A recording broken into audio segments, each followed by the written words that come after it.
Madame, monsieur, bonsoir. Nous sommes le lundi 22 octobre 2018. Ravi de vous retrouver. Bonne fête à Elodie. Et ce matin, il faisait froid. À Évaux-les-Bains, dans la Creuse, on avait 0 degré. Alors, bienvenue pour cette nouvelle édition. Vendredi, c'était une soirée de grâce et de charme. C'était au parc des expositions à Montluçon. C'est Romane Estath qui a été élue Miss Auvergne, qui représentera la région sur TF1 en décembre prochain.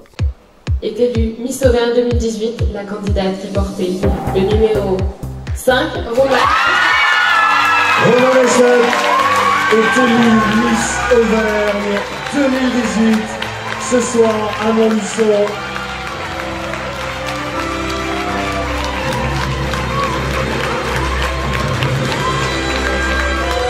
Romane, Miss Auvergne 2018, couronnée par Maëva Cook, soutenue par Marianne Albat, Miss Auvergne 2017. Vous pouvez applaudir votre Miss Auvergne 2018. Déjà, on se demande si c'est vraiment nous. Et puis, on a plein de choses qui nous montent à la tête, puisqu'on se dit que du coup, dans même pas un mois, on part à Miss France. Donc c'est vraiment un changement de vie radical. À la dernière minute, on ne s'attend pas, on ne sait pas qui va être élu. Mais là, c'est plus de l'excitation et pour l'instant, je réalise pas trop. Je pense que demain, je réaliserai mieux que je suis Miss Auvergne 2018.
Ah, et donc le papa de Romane, alors comment on sent quand sa fille devient Miss Auvergne et peut-être Miss France? C'était une aventure exceptionnelle pour elle, déjà d'une part, et puis pour nous c'est magique. Voilà, je lui souhaite que le meilleur et franchement je la félicite encore. Je reste sans voix, quoi. C'est extraordinaire. Fier, oui, très très fier, et j'espère qu'elle ira loin. Et pourquoi pas décrocher le titre. La concurrence va être dure, elle le sait, mais elle fera tout pour satisfaire l'Auvergne et puis voilà, pour être la première. Je pense que pour elle, ça changera sa façon de voir les choses, une ouverture d'esprit, confiance en elle. Et puis pour nous, une grande fierté, et on va l'accompagner jusqu'au bout. Et je pense qu'elle y arrivera. Allez, on y croit. On y croit. Déjà partir à l'île Maurice, c'est pas mal. Nous, on ira à Lille, mais chez Maurice peut-être. Mais non, on y croit et vraiment, c'est super, quoi. Je vais tout faire pour amener l'Auvergne le plus loin possible à Miss France.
château de Saint-Jean va prochainement ouvrir ses portes, après de très importants travaux.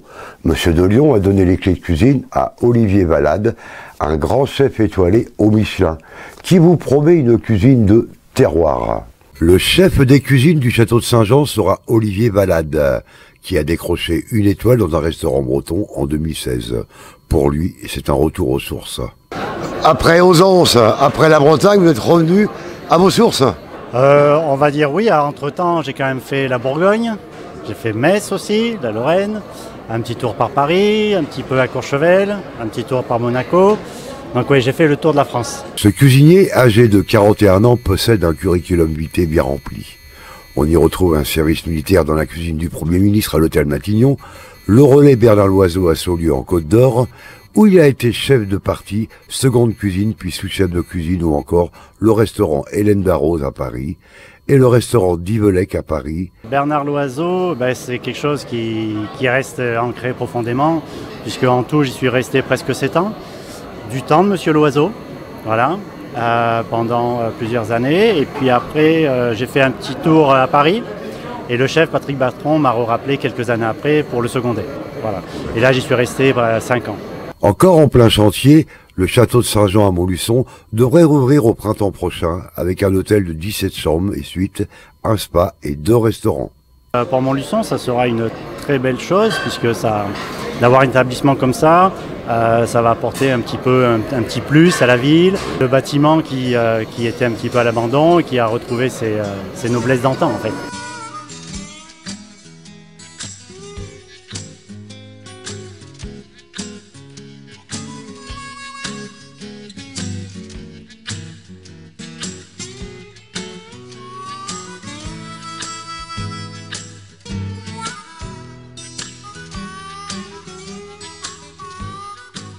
Le souhait de Monsieur de Lyon, c'est déjà, il y a 2 pôles de restauration. Il va y avoir le côté bistrot, donc le bistrot Saint-Jean, et la chapelle Saint-Jean, où on aura 2 cuisines différentes. Forcément, le bistrot, ça sera une cuisine au jour le jour, vraiment bistrot, avec des tarifs tout à fait compétitifs, les tarifs de Montluçon, puisqu'on a étudié un petit peu les tarifs de Montluçon. Et au niveau gastro, donc la salle gastronomique sera dans la gamme gastro, voilà ça. Mais plutôt, je dirais plutôt fourchette basse au départ. L'hôtel Saint-Jean, qui est donc le propriétaire, monsieur et madame de Lyon, qui ont repris l'établissement, qui a été refait de fond en comble. Voilà, vraiment, ils ont laissé que les belles pierres en fait du bâtiment. Donc un magnifique établissement et je les remercie d'ailleurs de me donner un petit peu, de me faire confiance et me donner les clés de cette maison avec aussi Philippe Martin qui sera le directeur et Estelle Wiki aussi la directrice. Ça sera une brigade adaptée par rapport au nombre de couverts puisque la chapelle qui est le restaurant gastronomique acceptera entre 20 et 22 couverts maximum. Donc c'est très élitiste. Voilà. La chapelle, c'est une très très belle salle qui a été réalisée donc, au niveau de la décoration par Monsieur Join, Patrick Join, là, qui a fait ça, qui est vraiment magnifique. Pour moi, c'est primordial de faire une cuisine lisible par les clients et bien ancrée dans son terroir. Voilà. Il n'empêche qu'il faudra faire un petit peu de poisson, d'où un petit peu mon parcours de toutes les régions. À chaque fois, on ramène dans nos valises quelques bons produits. Donc c'est vrai que mon passage en Bretagne m'aidera pour apporter du poisson extraordinaire à Montluçon. En attendant l'ouverture du château, il s'est déjà mis au travail. Avant de préparer un plat, pour moi, on prépare un petit peu l'histoire, l'âme qu'on va vouloir donner à cette maison. Et pour ça, c'est le temps que j'ai, là, jusqu'à l'ouverture, pour rencontrer des producteurs, parce que je ne connais pas encore tous les producteurs de la région. Et d'ailleurs, j'appelle à tous les producteurs qui veulent travailler avec nous à se faire connaître, parce qu'il y a plein de produits sûrement que je ne connais pas. Et c'est par rapport à toutes ces découvertes, tous ces produits que je vais pouvoir rencontrer, découvrir avec une histoire, parce qu'un produit a une histoire. Et c'est cette histoire qu'il va falloir que je m'imprègne pour faire les plats. Voilà. On part de la base, un produit, un lieu et une recette. À l'étang de Sceaux, c'était les journées rouges ILTI. Donc durant 2 jours, clients et fournisseurs se sont retrouvés pour des moments magiques. Les journées rouges, c'est un concept, c'est 3 fois par an. C'est en mars, en juin et en octobre, où en fait pendant 3 jours, on se focalise sur les artisans aussi et les grosses entreprises aussi. où on a des offres promotionnelles, vous voyez ici, pendant ces 3 jours, et c'est sur la France entière. Et ça génère énormément de chiffre d'affaires chez nous et c'est très important, c'est les 3 gros mois de l'année, mars, juin et octobre au niveau d'Ilty France. C'est une initiative qui est très importante pour notre business au quotidien.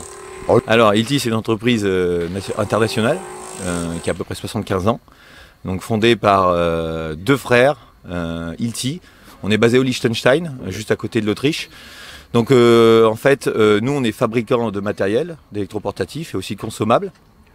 Et on est en force de vente directe sur l'ensemble du globe, dans tous les pays. On est à peu près 1700 collaborateurs en France, à peu près 14 000 dans le monde entier. On génère 340 millions d'euros de chiffre d'affaires au niveau France. Le but premier déjà, c'est de faire plaisir à nos clients et de passer un moment convivial. La deuxième chose, c'est de faire des démonstrations parce qu'on a souvent des nouveaux produits qui sortent. On a à peu près 60 nouveaux produits par an. Et là, on a eu une grosse vague fin août de nouveaux produits qui sont sortis. Et le but aussi c'est de vendre bien entendu et après s'ils vont pas c'est pas grave mais l'important c'est de faire plaisir à nos clients pendant ces 3 jours. C'est quand même Franck qui a organisé sur Montluçon cet événement où il s'est bien investi pendant de nombreuses semaines quand même parce qu'on en a parlé depuis début septembre je crois. Ouais, c'est ça. Donc pour organiser ça et il l'a fait de main de maître et on a des vendeurs automobiles, de l'intérim qui est avec nous. Pour les journées rouges aujourd'hui, donc qui se déroulent aujourd'hui et demain matin, nous avons plusieurs partenaires, donc le Crédit Agricole, Pacifica, Assurance. Nous avons également le groupe Bara Automobile qui représente les marques Fiat et Ford, véhicules professionnels. Nous avons Manpower, donc l'agence intérim. Et également, nous avons ce bel établissement qui nous reçoit, qui est la plage. Donc, on avait, avec Eric Monchossa, on s'était contacté fin août pour trouver un site. Et j'en ai parlé justement à mon directeur de région, Nicolas, et Jérémy, mon chef des ventes, pour qu'on puisse venir voir. On est venu découvrir avec Jérémy, et puis ça lui a plu aussi. Donc voilà, c'est pour ça qu'on est ici aujourd'hui. On est heureux, on a un beau soleil, donc c'est magnifique. Tout va bien. Alors Ilty, c'est donc la vente de matériel, mais j'ai appris aussi que c'est de la location. Lorsqu'on a un chantier de 8-9 mois, ou 12, 24 ou 36 mois, on peut louer du matériel chez vous. Ouais, alors ça c'est un concept. C'est une forme de leasing ou... C'est exactement ça. En fait, c'est un concept qu'on a mis en place il y a à peu près 15 ans. On appelle ça, c'est le fleet management chez nous, en argot Ilty. En fait, en gros, c'est quoi? On fait de la location longue durée. Pas courte durée, mais longue durée. Ça va de 3, 4 ans ou même 6 ans sur certains produits. Où en fait on met à disposition du matériel avec des services qu'on n'a pas en achat classique. C'est-à-dire qu'on a tout ce qui est prise en charge SAV, coût du SAV qui représenterait à nos clients. Il n'y a aucun coût de SAV pendant la durée du contrat. Si vous avez des vols avec ou sans effraction avec le matériel, on arrête la mensualité de l'appareil, on en recommande un. Mais pour le client, c'est un coût qui est minime par rapport à s'il en achetait un en achat classique. C'est un concept qui se fait aussi dans l'automobile, qu'on a un peu reproduit, et qui marche très bien. À peu près 50% de nos outils, maintenant en France, on les vend en fleet management. Voilà, donc toutes les évolutions qu'on voit ici sont liées essentiellement à ce qu'on trouve sur le terrain et les problématiques qu'on rencontre. Donc ça va être plus performant, moins va de perte. Nicolas parlait tout à l'heure du fleet management. Tous ces produits associés permettent et services permettent la performance au niveau de l'entreprise. On est totalement en force de vente directe. C'est-à-dire qu'en fait on a des représentants qui sont segmentés. Alors sur Montluçon c'est un peu plus rural, on a Franck qui est présent, qui est tout corps d'état, mais dans les plus grandes villes comme Clermont-Ferrand, Lyon, Paris, où tous les représentants ils sont segmentés par profession, c'est-à-dire qu'on a un représentant qui va visiter les plaquistes, un représentant qui va visiter les maçons, un représentant qui va visiter les plombiers, etc. etc.